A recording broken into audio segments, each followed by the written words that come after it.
Bueno. No soy aquí el Papa de Roma, ni María Teresa de Calcuta, ni el Consejo de la ONU, ¿eh? Yo hago lo que puedo.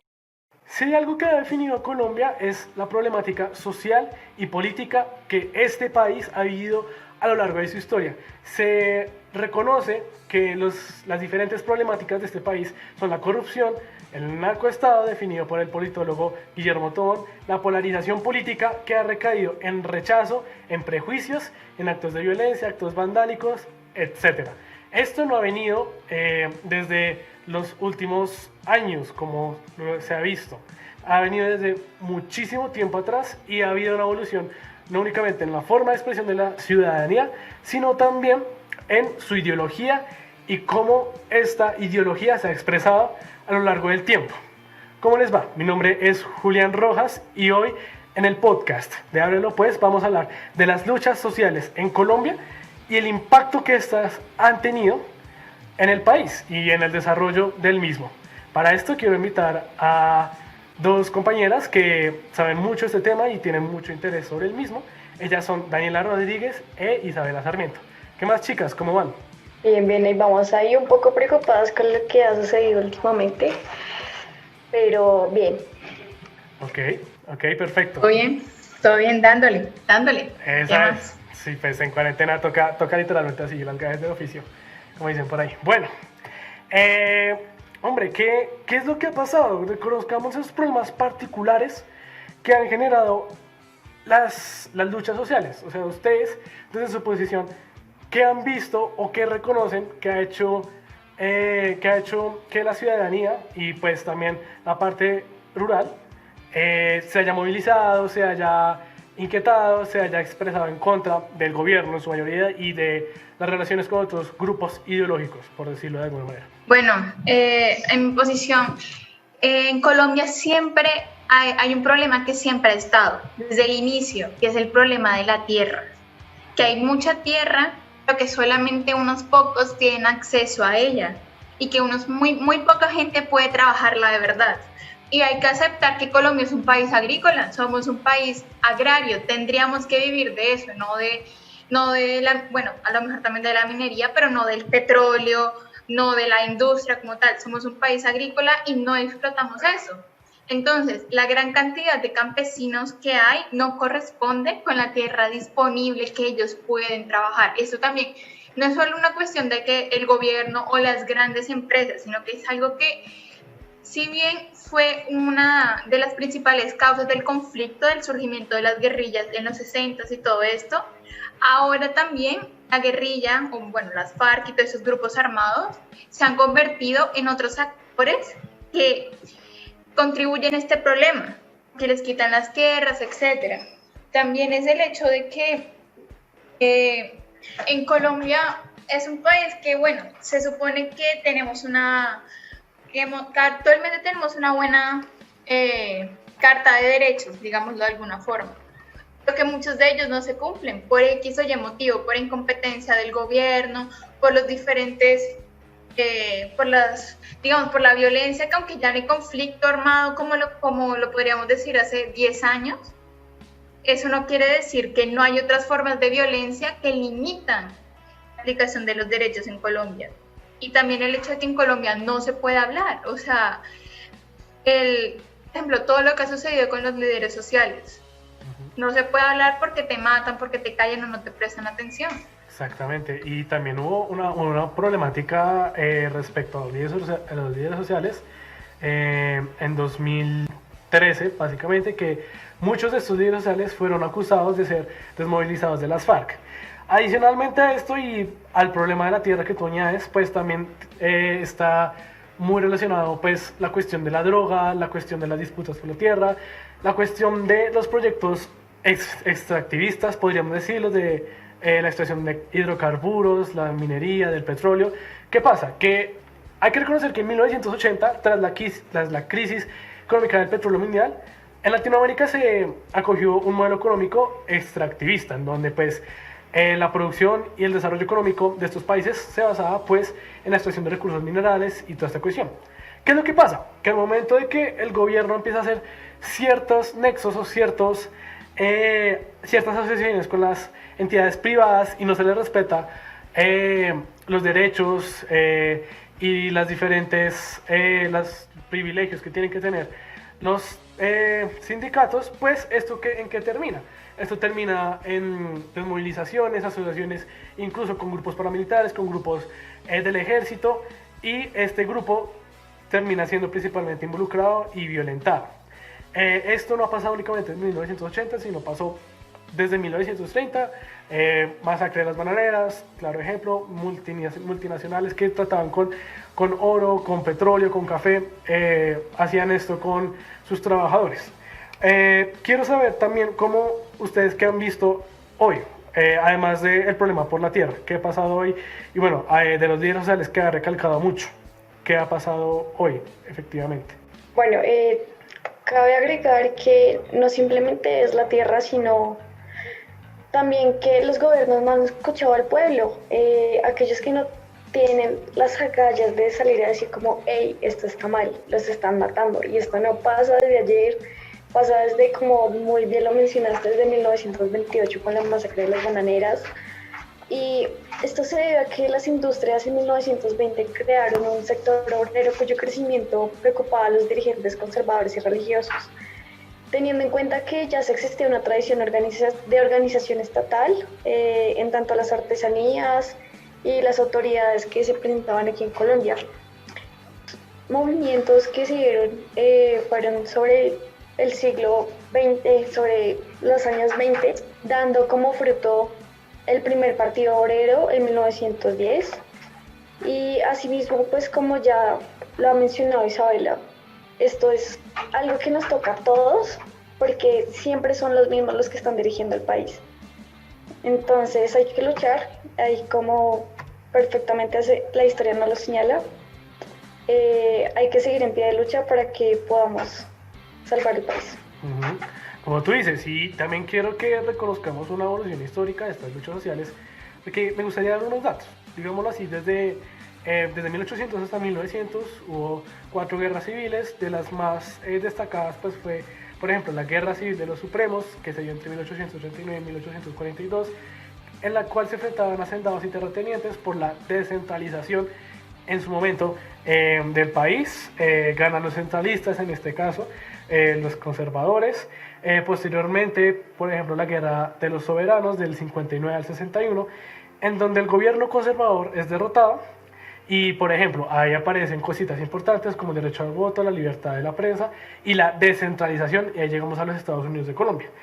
Entra la Guerra Civil del 1876, ganan también otras los liberales, llega una reforma educativa en la cual la iglesia y el Estado tienen que estar separados, y la iglesia pierde mucho poder, y eso es algo muy importante. También José Hilario López, por ejemplo, da la abolición de la esclavitud, elimina el crédito eclesiástico, que era un tipo de impuesto al cual se le tenía que pagar a la iglesia, etc.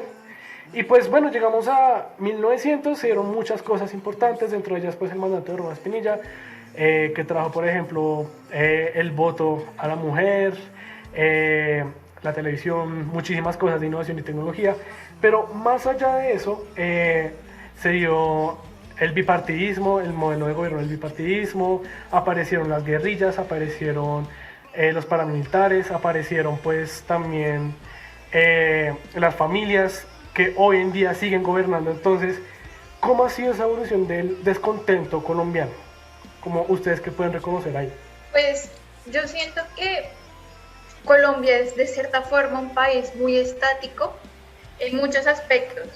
No es como que, bueno, no hay una super evolución, un super cambio de las problemáticas que lo que causan esta inconformidad social, porque al final del día sigue siendo, no nos cumplen los derechos, no nos cumplen lo que prometen, se roban las cosas, los mismos con los mismos.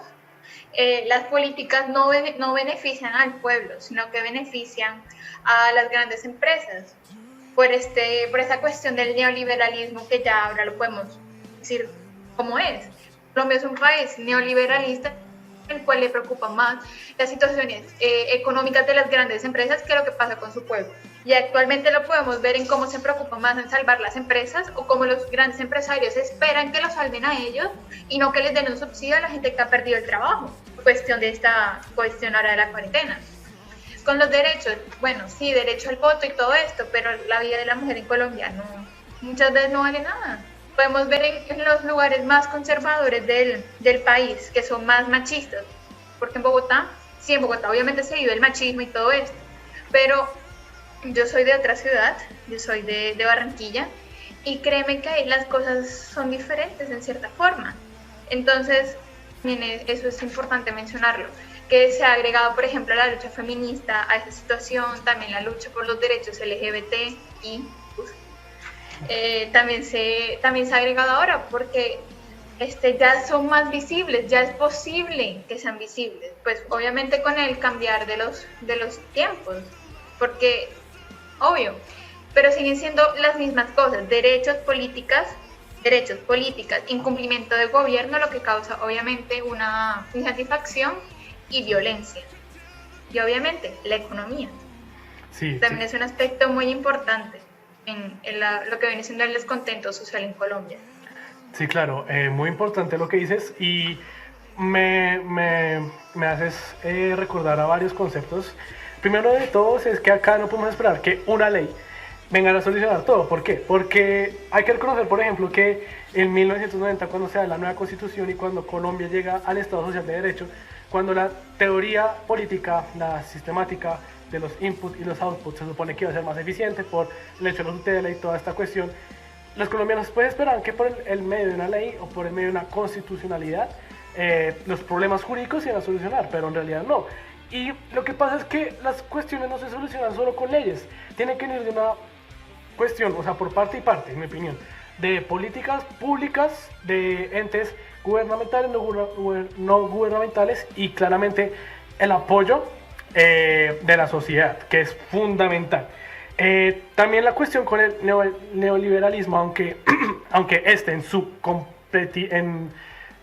complejidad no existe, hay que reconocer que sí hay un favoritismo hacia las empresas, hay un favoritismo hacia los bancos, hacia el grupo Aval, que es evidente y no lo podemos negar. Y a pesar de que los indicadores colombianos más resaltantes a nivel macroeconómico, como el PIB, como la inflación, han estado bien, el desempleo y la informalidad han crecido abruptamente. Eso también toca reconocerlo. Como que ustedes ahora, pues como lo ven hoy, creen que probablemente Colombia evolucione a una sociedad más crítica, más desconfiada políticamente. ¿Creen que los jóvenes van a tener una participación política relevante mañana o creen que vamos a seguir en la misma situación?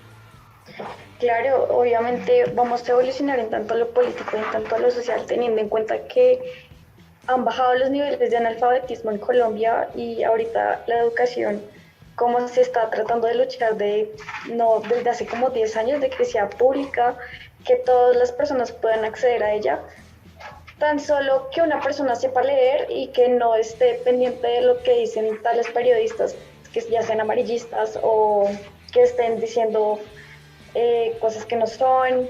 Esa es una forma de evolución, además de que los jóvenes actualmente están tomando decisiones que se debieron tomar hace mucho tiempo, como el tener los derechos fundamentales. También lo que tú señalabas ahorita, pueden sacar miles de códigos o reformar la Constitución, pero es una cosa que se va a quedar simplemente en el papel, porque como lo hemos aprendido es muy diferente la teoría a la práctica.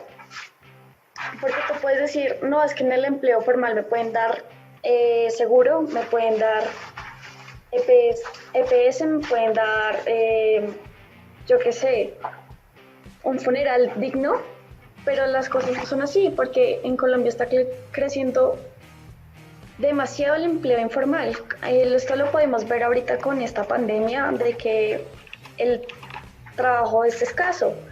Muchas empresas echaron a sus trabajadores precisamente porque no hay dinero, no hay cómo sustentar las solicitudes de todas las personas. Además de que, como ya hemos mencionado anteriormente, el gobierno actualmente busca salvar las grandes empresas, como lo vimos con Avianca, que no apoyaron a Satena, que es la empresa colombiana, y pues Avianca tiene demás sucursales en los demás países latinoamericanos. Claro, y pues la problemática con las empresas es que lo que digo, las asociaciones público-privadas usualmente son eficientes para solucionar las problemáticas del país, ya sean sociales, ya sean de estructura, de infraestructura y de diferentes, como qué sé yo, situaciones que se dan en la sociedad, en las mini sociedades de los municipios, de los departamentos y así. Efectivamente, yo creo que entre más desconfianza política haya, más involucramiento político va a haber, indirecto y de manera informal, es decir, que los jóvenes no necesariamente se tienen que meter a un partido político, sino que con las marchas, con las protestas y pues obviamente con su expresión a través de las redes sociales, se va a lograr pues alzar una voz popular y una voz de aliento y una voz de desarrollo del país. Porque acá, independientemente de las posturas políticas o económicas que tengan los jóvenes y sus diferencias, hay un común denominador que yo siempre he dicho que tiene jodido el país, y es la corrupción, y es el hecho que seguimos siendo un narcoestado y que seguimos a los pies de eso, y de pronto también el favorecimiento de las grandes empresas.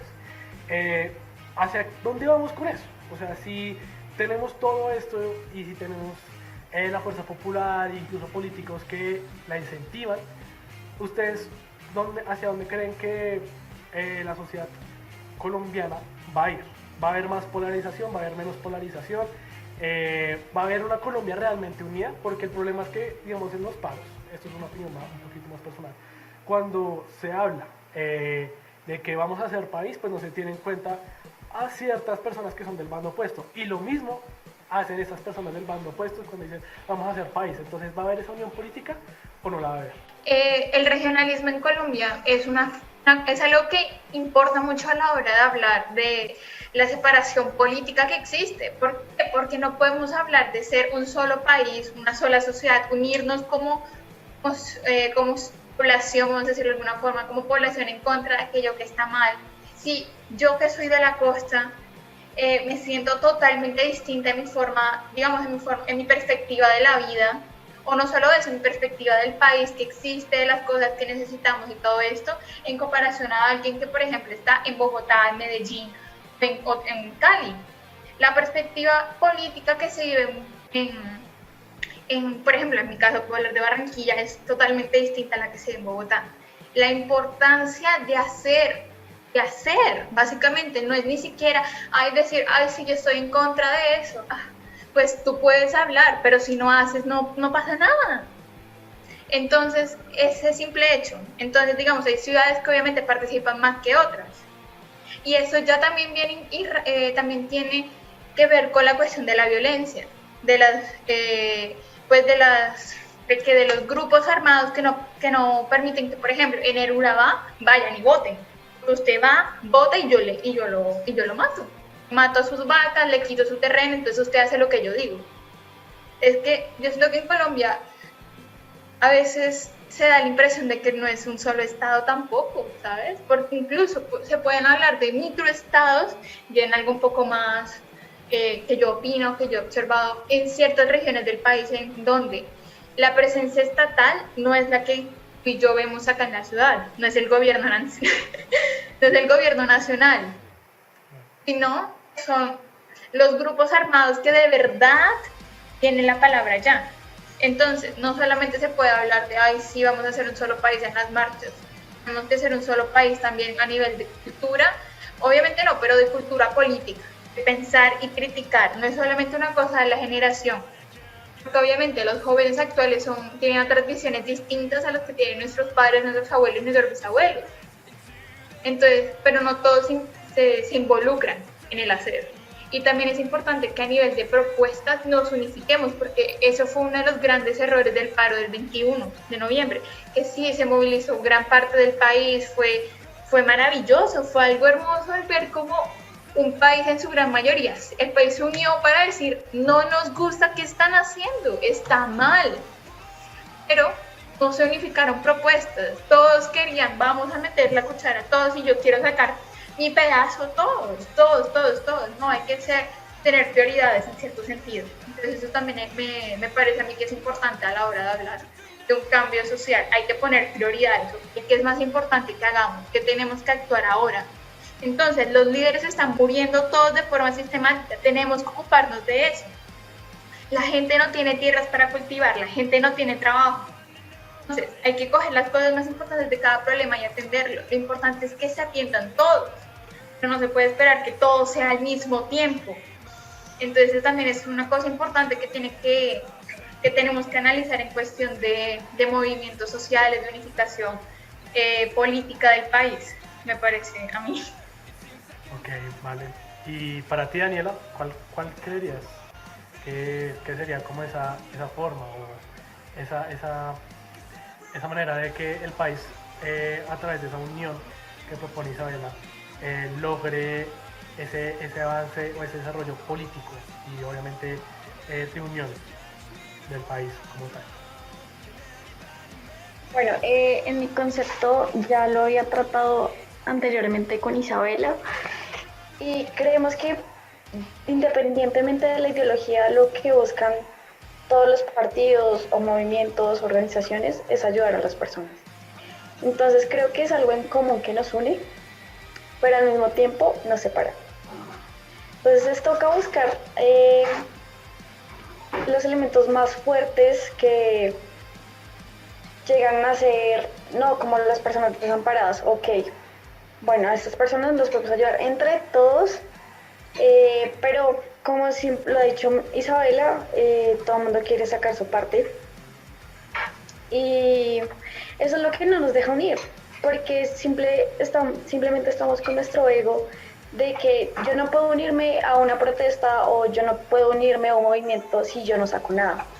Simplemente es tener empatía con las personas para que podamos que este país salga de donde esté, que no estén los mismos dirigentes, que tengamos mayor participación política y como lo mencionaba anteriormente Isa, en algunas regiones del país no se puede ni siquiera salir a votar por el simple hecho de que están amenazados o los puestos de votación son a 4 horas a caballo porque ni siquiera hay cómo llegar en carro o en bicicleta porque hay departamentos que son completamente olvidados, como lo es el Baupés, el Caquetá, ni siquiera vayámonos al Chocó, porque el Chocó a veces tiene pues atención del gobierno, pero lo que es por ejemplo Risaralda o Guainía son departamentos que no tienen presencia estatal.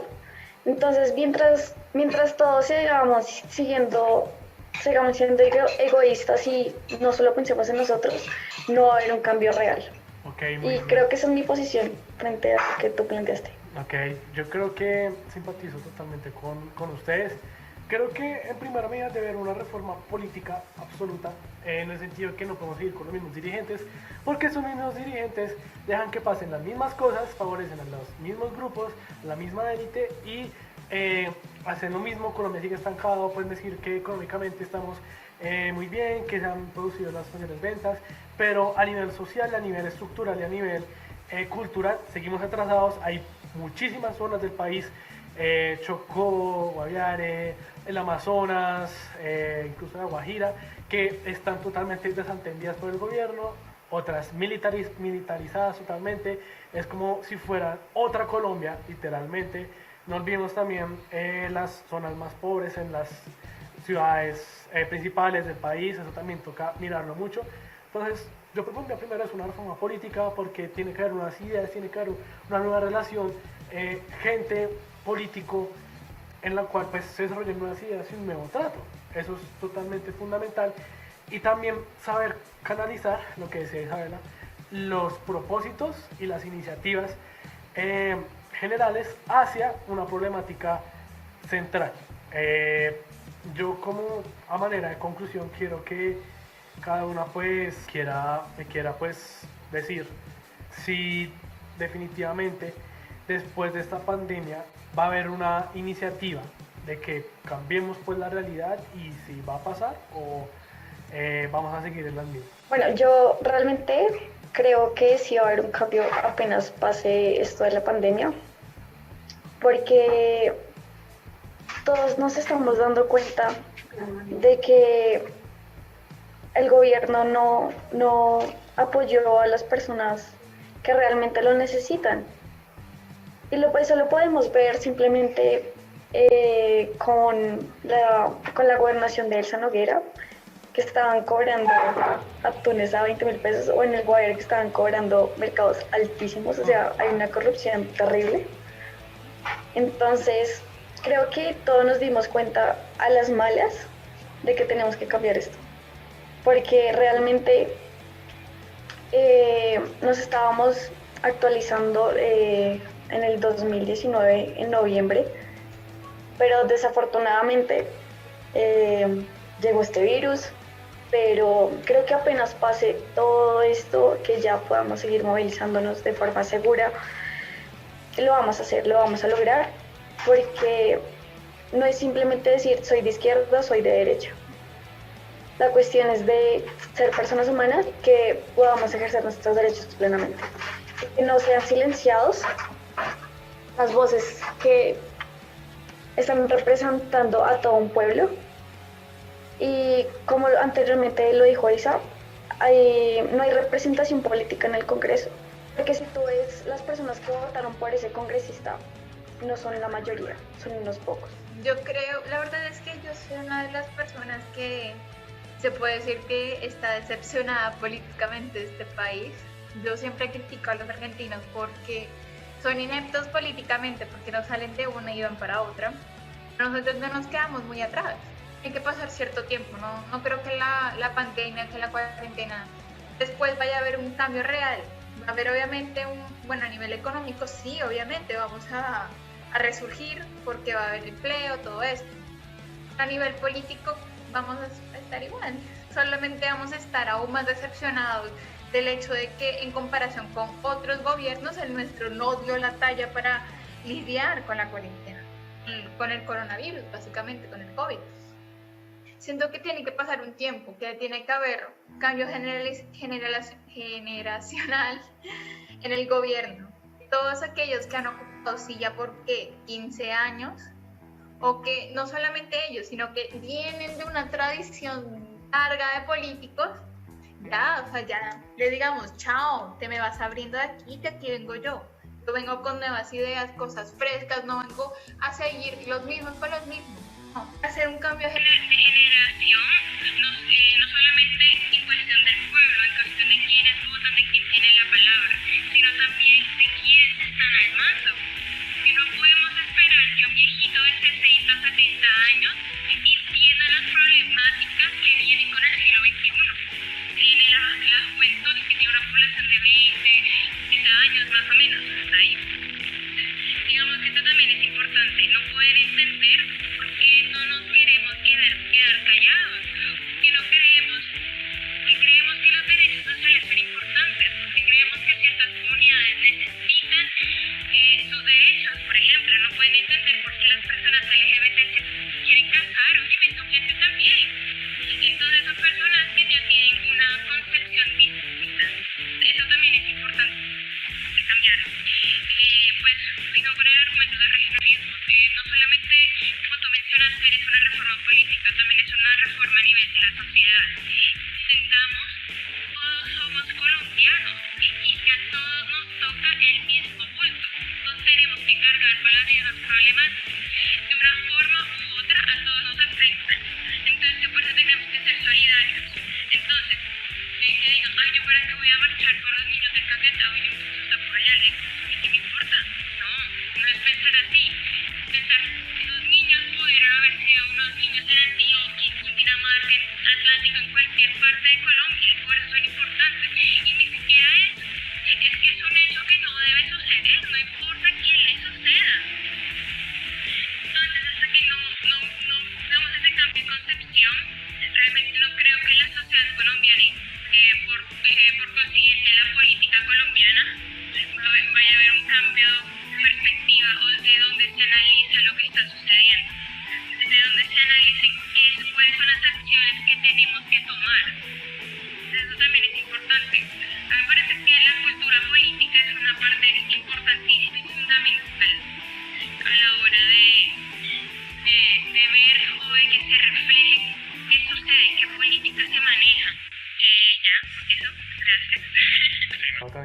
Gracias a ti, Isabela, y definitivamente totalmente de acuerdo. Creo que de la mano van cultura política, reforma política y reforma de la sociedad también, porque la cultura cívica en este país es algo que toca mejorar arduamente desde el regionalismo, desde esos pequeños detalles de no tener un me importaculismo, sino más bien apoyar, ser una sola Colombia, demostrar que, fue madre, o sea, que supuestamente somos el segundo país más feliz del mundo.